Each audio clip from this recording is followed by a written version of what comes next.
Under the blazing midday sun of Charlotte, North Carolina, Summit Auto Works stood as a gleaming testament to American enterprise, its vast lot lined with rows of immaculate trucks, Fords, GMCs, Rams, each one polished to perfection, their chrome accents catching the light like promises of power and reliability.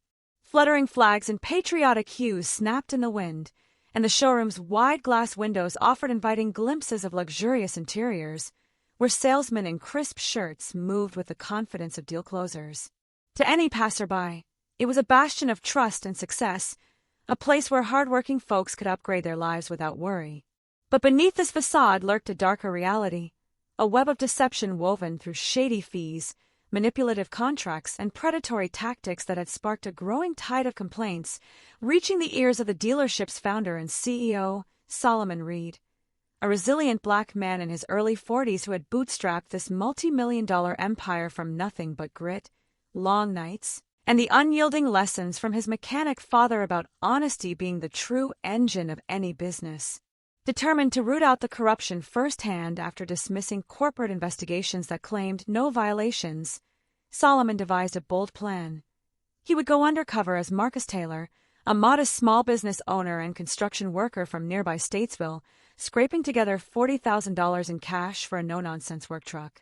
He transformed himself meticulously, donning a faded flannel shirt worn thin at the elbows from years of labor, jeans caked in dry mud, scuffed boots that spoke of rough job sites, a baseball cap pulled low over his stubbled face to shadow his thoughtful eyes, and even adopting a slight limp to embody the wear and tear of blue-collar life.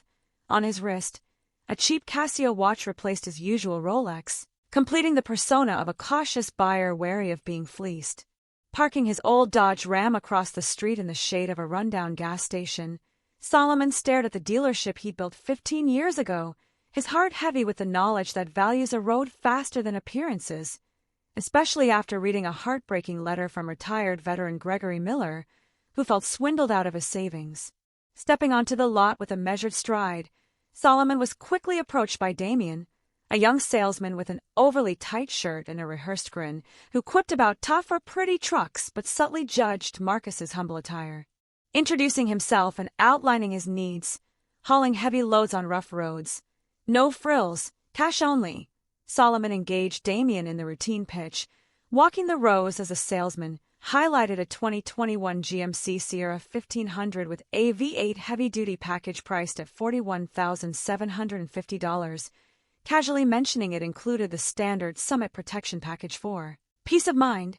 Solomon, knowing full well this add-on was optional and elective, not mandatory, spotted the first red flag in Damien's brief hesitation and flickering glance toward the showroom, where sales manager Eli Carter, a tall, sharply dressed man with a charismatic but predatory aura, watched like a hawk enforcing an unseen script.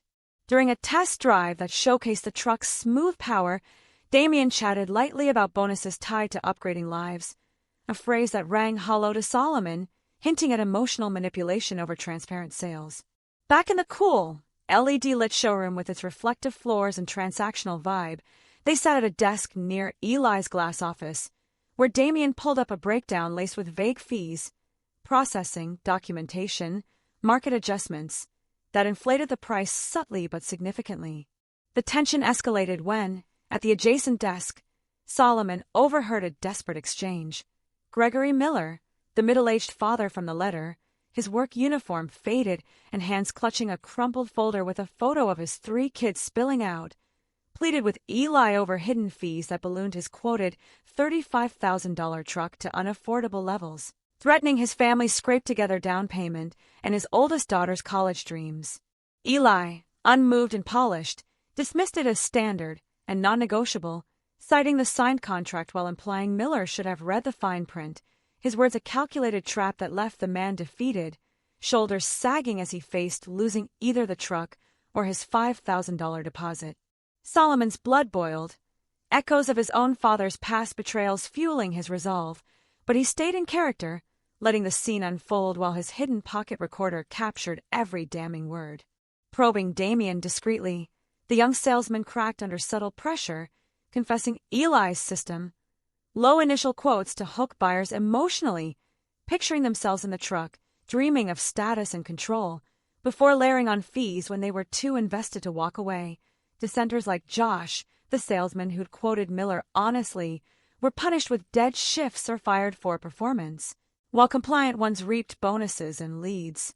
Wandering the showroom under the guise of a restroom break, Solomon observed the customer lounge buzzing with confusion. A farmer muttering about new regulation, fees he'd never heard of, a retired couple debating phony rebates, and overheard finance staff chuckling about duping hasty signers. The walls lined with hollow plaques for customer satisfaction that now felt like stolen trophies in a corrupt game. Feigning deeper interest to draw out more, Solomon requested a private meeting with Eli, who welcomed him into his sleek office. Dark wood, leather notebooks, a wall screen of fake happy customers, and a signed baseball from a politician, exuding false warmth. There, Eli arrogantly unveiled the philosophy. The business wasn't about trucks but aspiration and status, manipulating emotions to stretch budgets, dismissing walkaways as rare because pride's powerful, and mocking Solomon as a ghost corporate puppet oblivious to the real profits from buried complaints and kickbacks. In a brazen move, Eli even offered an off-the-books cash bribe to waive the protection package, boasting he'd made more illicitly than Solomon's legitimate earnings, all while the recorder worked silently, capturing the full confession of systemic greed. The mask shattered as Solomon stood, removing his cap to reveal his identity, his voice steady. "Actually, Eli, we need to discuss your employment status." Eli's face drained of color, stammering in horror as Solomon played the recording aloud, the manager's own words echoing his corruption. Storming to the intercom, Solomon summoned all staff to the showroom, where whispers turned to shock upon seeing the elusive CEO. Replaying the clip exposed Eli's betrayal, prompting Solomon to fire him on the spot, order security to escort him out without touching files as IT backed up evidence, freeze all sales for a 6-month review, and demand confessions from complicit employees, with amnesty for those providing documentation like Damien's flash drive of manipulated deals and Trina's accounts of being sidelined for refusing lies. In a poignant turn, Gregory Miller returned, folder in hand, and Solomon personally intervened. "You're getting your truck at $35,000, no fees, deposit safe, and Summit will fund a full scholarship for your daughter's college." Tears flowed as the room shifted from tension to hope, the act symbolizing restoration. Over the ensuing weeks, Solomon revolutionized the dealership, installing digital displays for real-time transparent pricing, making all add-ons optional and documented, rewriting the protection package for clarity, relocating his office to the floor for accessibility, auditing and refunding misled customers, some shouting, others crying in relief, promoting ethical staff like Damien to team lead for training and selling trust, reinstating Josh to overhaul manuals, and appointing Trina to head customer advocacy. Media buzzed about the Undercover expose not for the scandal, but the rebuild, culminating in a community appreciation day with free food, music, and bounce houses, where genuine smiles replaced suspicion, and Gregory became an ambassador, his daughter's thank you letter framed proudly. As the sun set on the transformed lot, now bearing a new placard, "Trust isn't part of the sale, it is the foundation." Solomon stood with quiet pride, not in profits, but in redemption. He'd torn down the rod and rebuilt on integrity, proving that one person's stand against greed can ignite widespread change, motivating us all to question, confront, and correct injustices in our own worlds. Remember, true success isn't measured in dollars stolen but in trust earned. Let this story fuel your resolve to act with honor, no matter the cost.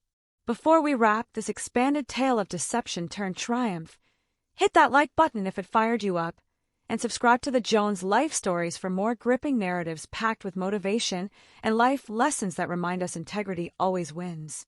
Share this with someone facing their own battles. Turn on notifications to catch every upload, and drop in the comments, where are you watching from, and what's one takeaway that hit home? We love building this community of inspired souls. Your thoughts make these stories even more powerful.